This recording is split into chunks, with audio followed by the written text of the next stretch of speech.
Assalamualaikum sahabat Muza TV. Kali ini Mimin ingin menceritakan tentang ketika manusia mengabaikan. Sudah menjadi hukum sosial, bahwa seseorang yang perbuatannya jelek dan sering menjadi gangguan bagi masyarakat, ia tidak akan diperdulikan lingkungannya ketika ia mengalami kesulitan atau bahkan meninggal. Padahal yang namanya manusia, tidak selalu dan selamanya seluruh catatannya hitam kelam, bisa jadi ada yang baik dan bermanfaat walau hanya sepele. Tetapi hal yang kecil dan sepele itulah yang kadang mengundang rahmat dan ampunan Allah. Pernah terjadi di Basrah, seorang pemabuk yang sangat buruk moralnya meninggal dunia. Istrinya memberitahukan hal itu kepada para tetangganya, tetapi mereka sama sekali tidak memperdulikan dan tidak mau merawatnya. Karena itu ia memanggil 4 orang buruh upahan untuk merawat jenazahnya dan kemudian membawanya ke musala. Tetapi sesampainya di sana tidak ada seorang pun yang hadir untuk menyalatkannya. Beberapa orang yang mengetahui hanya melihat dan membiarkannya setelah tahu siapa gerangan jenazah itu. 4 buruh itu pun tidak bisa melaksanakan salat jenazah. Karena tidak tahu harus bagaimana, istrinya itu memerintahkan orang-orang upahan itu untuk membawanya ke pinggiran hutan dan menguburkannya di sana. Tidak jauh dari hutan tersebut ada sebuah bukit, yang di sana ada seseorang yang saleh dan sangat zuhud menyendiri untuk beribadah kepada Allah. Ia tidak pernah turun dan berkumpul di masyarakat kecuali untuk salat Jumat. Entah bagaimana asal-muasalnya, tiba-tiba orang itu turun gunung dan mendatangi jenazah sang pemabuk yang tengah digali kuburannya itu, dan ia menyalatkannya.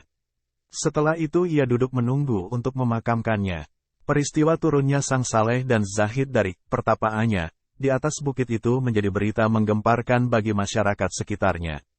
Mereka merasa takjub dan keheranan sehingga datang berduyun-duyun ke pinggiran hutan tersebut. Salah satu dari tokoh masyarakat tersebut menghampiri orang saleh tersebut dan berkata, "Wahai Tuan, mengapa engkau menyalatkan jenazah orang ini sedangkan ia orang yang sangat buruk dan banyak sekali berbuat dosa kepada Allah?" Orang saleh itu berkata, "Aku diperintahkan, tentunya melalui ilham, turun ke tempat ini karena ada jenazah seseorang yang telah diampuni oleh Allah. Sedangkan tidak seorang pun di sana kecuali hanya istrinya." Orang-orang jadi keheranan mendengar jawaban tersebut. Bertahun-tahun mereka tinggal bersama orang itu dan sama sekali tidak pernah melihat dan mengetahui kebaikan yang dilakukan olehnya. Sang zahid tampaknya mengetahui kebingungan masyarakat, karena itu ia memanggil istrinya dan berkata, "Bagaimana sebenarnya keadaan dan perilaku suamimu itu?" Sang istri berkata, "Seperti yang diketahui banyak orang, sepanjang hari ia hanya sibuk minum minuman keras, hamar, di kedai-kedai. Pulangnya di malam hari dalam keadaan mabuk dan tidak sadarkan diri. Seringkali ketika ia tersadar di waktu fajar, ia mandi dan wudhu kemudian salat subuh. Tetapi di pagi harinya ia kembali ke kedai-kedai untuk minum hamar seperti biasanya.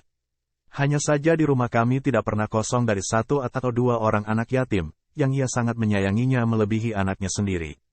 Dan di waktu sadarnya, ia selalu bermunajat sambil menangis sesenggukan, 'Ya Allah, di bagian jahanam yang manakah akan engkau tempatkan penjahat, yakni dirinya sendiri?' Ini." Sang zahid berkata, "Sungguh maha luas kasih sayang Allah. Mungkin karena sangat sedikitnya kebaikan yang dilakukannya sehingga merasa rendah dan hina di hadapan Allah.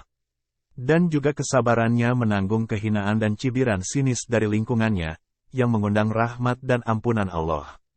Mendengar penjelasan itu, anggota masyarakat yang hadir segera ikut menyalatkan jenazah pemabuk tersebut, dan ikut serta menguburkannya.